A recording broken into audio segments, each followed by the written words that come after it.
Hi mga miyan, mini-vlog muna tayo today. Na-miss kong gawin to. So yes, nagdadala talaga ako ng Lactaglow every time na pumupunta ako sa office. Talagang palagi ko tong sinishare kasi ito yung isa sa nakakapag-maintain ng supply ng milk ko. So ayan, sobrang chika kasi ako sa office. So nakalimutan ko mag-pump at ayan, sobrang laki na ng boobs ko ay ng tigas-tigas na niya. Ang sakit na niya talaga, mi. Pero habang nag-edit ako, napansin ko na talaga ang ganda sa mukha ng retinol, mi. Nang share ko lang. So ayun na nga, since ang sakit na ng dede ko, ayan, magpa-pump na ako. Actually, pa-out na kami neto kaysa ko lang naalala na mag-pump. Kasi nga, hindi na ako nagpa-pump. Kaya lang naman ako nag-pump nung araw na to. Kasi simula alauna ng hapon, hindi ko na napalatch si Zion kasi nasa labas ako. So ending, talaga naipon yung breast milk ko sa dede ko. Yan, syempre, Mom Cozy number 1. Dito medyo nag-expect talaga ako ng madami kasi feel na feel ko talaga. And ayan, sobrang tuwang-tuwa talaga ako kasi ang dami niya. Talagang ngayon na lang ulit ako nakapag-pump. Kasi last pump ko nung binyag pa ni Zion, 5 months pa lang siya noon. So ayun na nga, isasarin ko na siya dito. Grabe, pump and pour. Uy, nakakamiss pala mag-pump. Pero ayan, wala lang. Ang satisfying, no? Diba, nag-alarm pa yung phone? So ayun na nga. So mga mi, for context lang, mixed feeling na kasi kami kay Zion. Pero mas matimbang pa din yung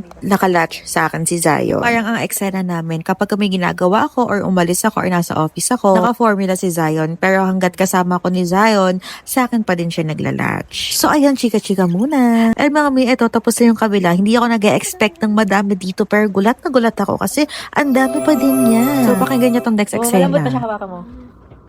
At saka maliit na. Oh. Oo nga. At saka maliit na kanina parang.